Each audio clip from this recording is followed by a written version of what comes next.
এই ভারতীয় সম্প্রসারণবাদী হিন্দুত্ববাদী ভারত, যার কবজায় আমরা প্রায় চলে গিয়েছি, সেই অবস্থান থেকে সেই 71 মতো আরেকটি স্বাধীনতা আমাদের অর্জন করতে হবে।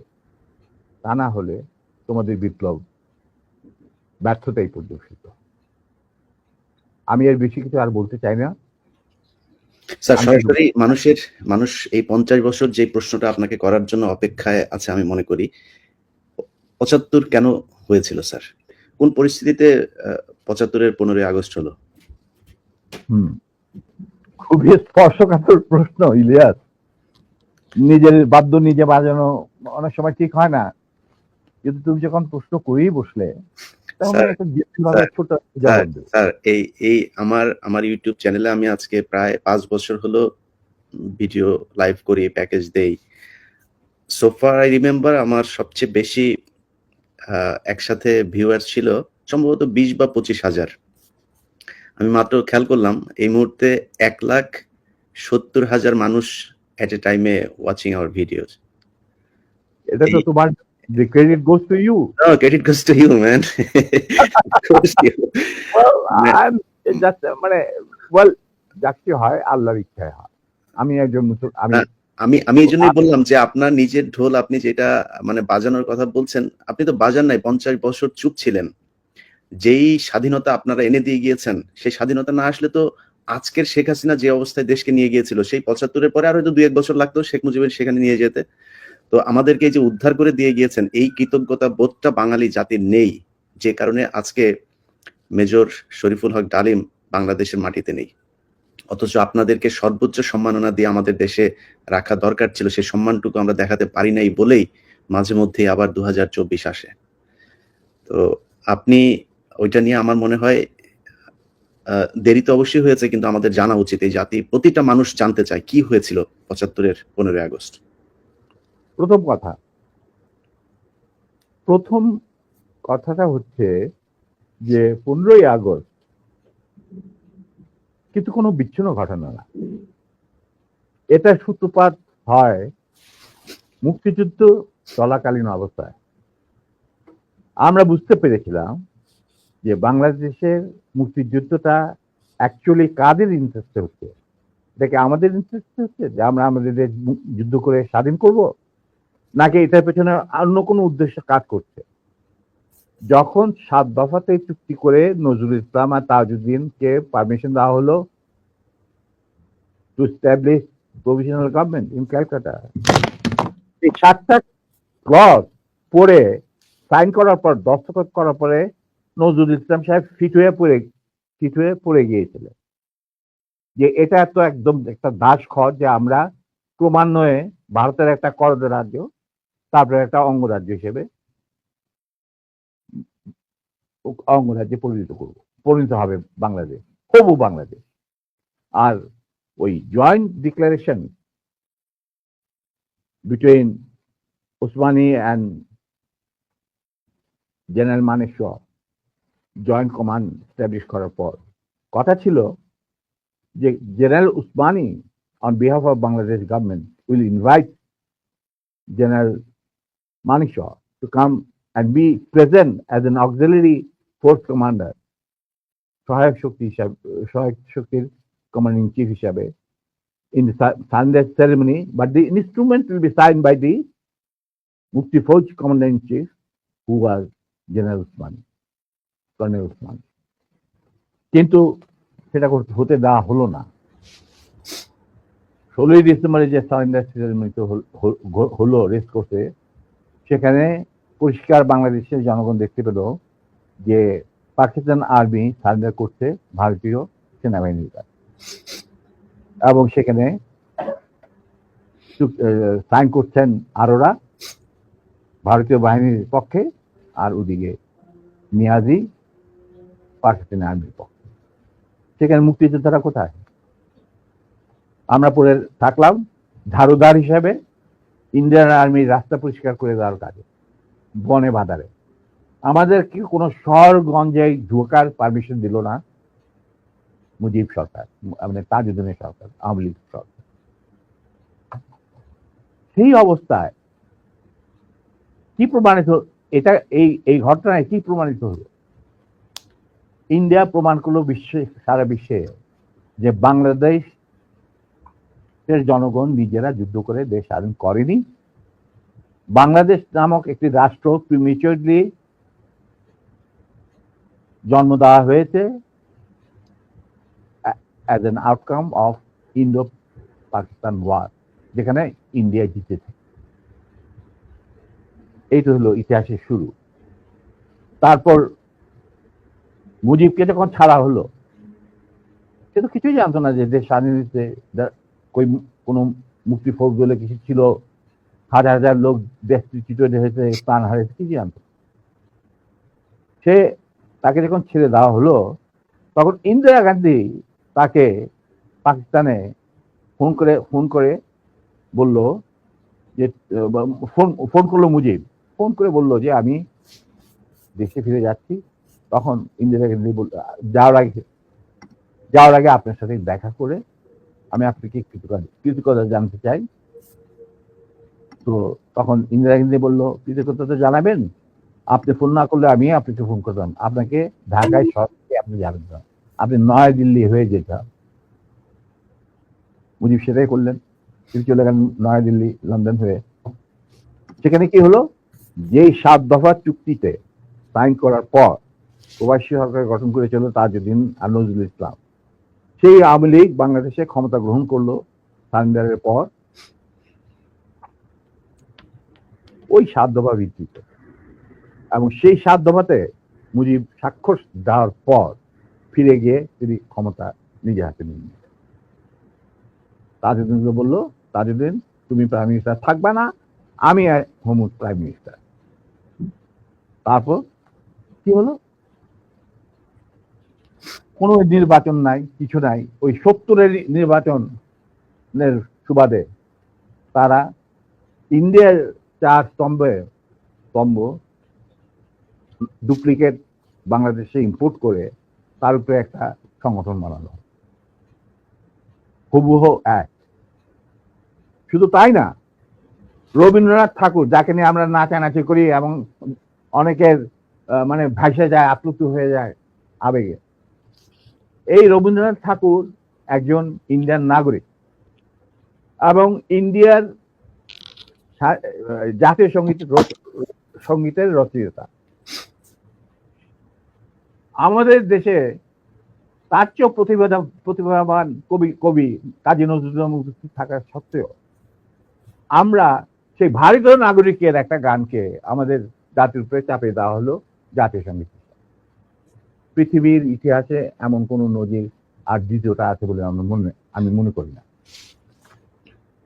কেন কোন বাংলাদেশে যদি নজরুল ইসলামকে আমরা জাতীয় কবি আখ্যা দিয়ে থাকি, তাহলে নজরুল ইসলামের গান কেন হলো না? বা অন্য কারো গান হতে পারতো জাতীয় সঙ্গীত। ভালো ভালো কবি সাহিত্যিক ছিলেন আমাদের দেশে, কিন্তু পৃথিবীর ইতিহাসে কোথাও নাই যে বিদেশি এক নাগরিকে যে নাকি তার দেশের জাতীয় সঙ্গীত রচনা করেছে এবং আমাদের সদ্য স্বাধীন বাংলাদেশে এসেও আমাদের জাতীয় সঙ্গীত রচনা করতে হবে। কি ধরনের কথা? That means you have nothing in your hand.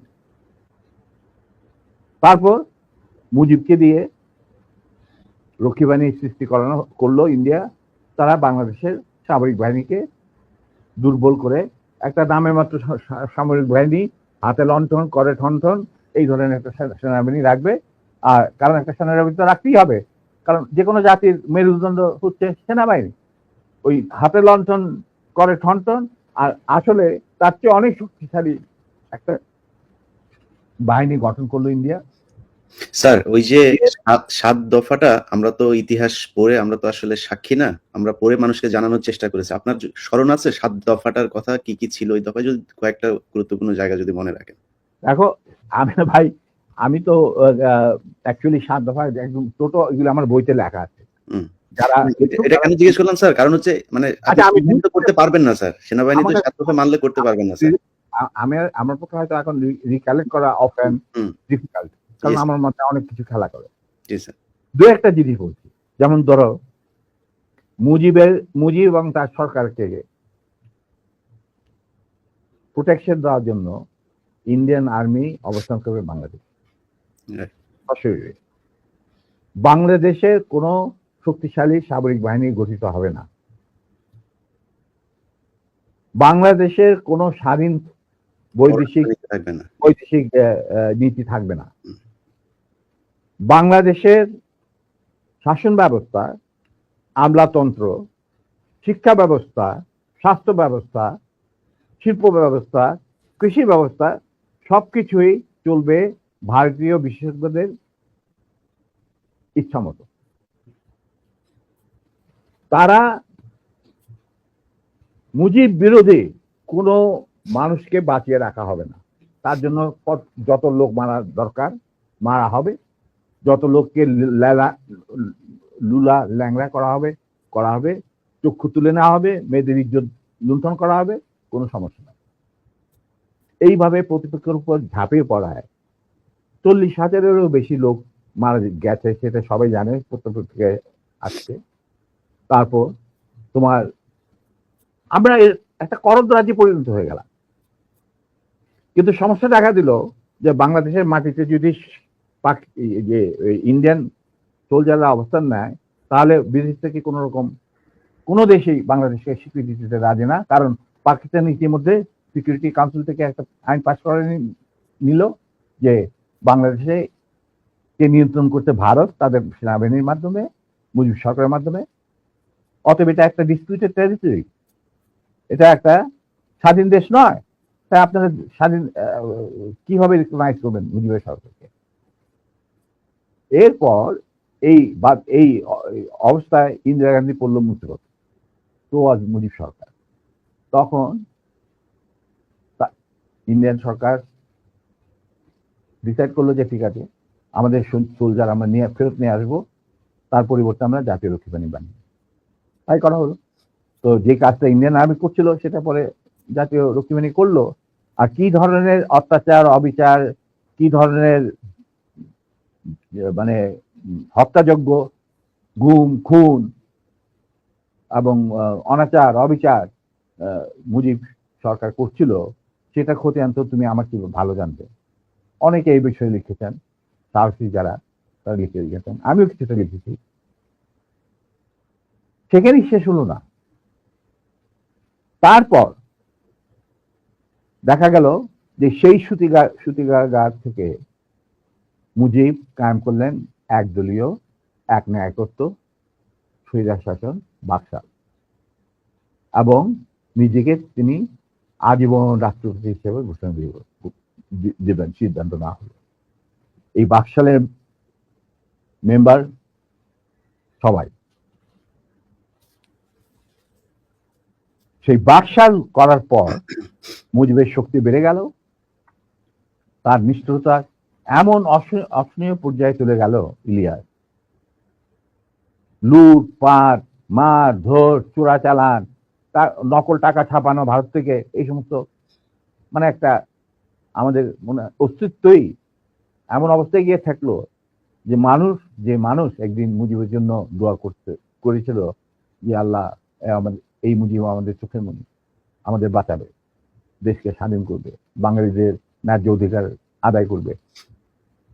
সেই মুজিবের জন্য লোকজন আল্লাহর কাছে দোয়া চাচ্ছিল যে আল্লাহ আমাদের আজাদ দাও, নমরুদের হাত থেকে আজাদ দাও, আমরা শেষ মরে যাচ্ছি, সব কোথাও কোনো কেউ নেই প্রতিবাদ করা। এটা তো আমরা যারা সেনাবাহিনীতে তখন ছিলাম, যারা দেশপ্রেমী যোদ্ধা, তারা ঠিক মেনে নিতে পারেনি। যেভাবে তারা মেনে নিতে পারেনি পাকিস্তানের জান্তাদের অবিচার এবং দুরাচার। এরই পরিপ্রেক্ষিতে তাদের নেতৃত্বে সংগঠিত হয় একটা সেনা বিপ্লব। অনেকে বলে মুজিবকে মারা হলো কেন? মুজিব তো মারা যায় নাই, মুজিব নিহত হয়েছে একটা সেনা অভ্যুত্থানের ঘটাকালে।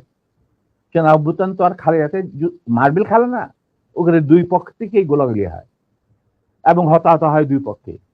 যেমন মুজিবের পক্ষের কিছু লোক মারা গেল, সেভাবে বিপ্লবীদের, সেনা অভ্যুত্থানকারী বিপ্লবীদের তরফ থেকে কিছু লোক প্রাণ হারায়। এটাই বাস্তবতা। কিন্তু তারা বিজয়ী হয়ে গেল, বিপ্লবীরা বিজয়ী হলো, তারা ক্ষমতা তাদের নিজের হাতে নিয়ে নিল স্বতঃস্ফূর্ত ভাবে। ইলিয়াস, ঘোষণাটা অবশ্য আমি দিয়েছিলাম, স্বতঃস্ফূর্ত ভাবে মুজিবের সেই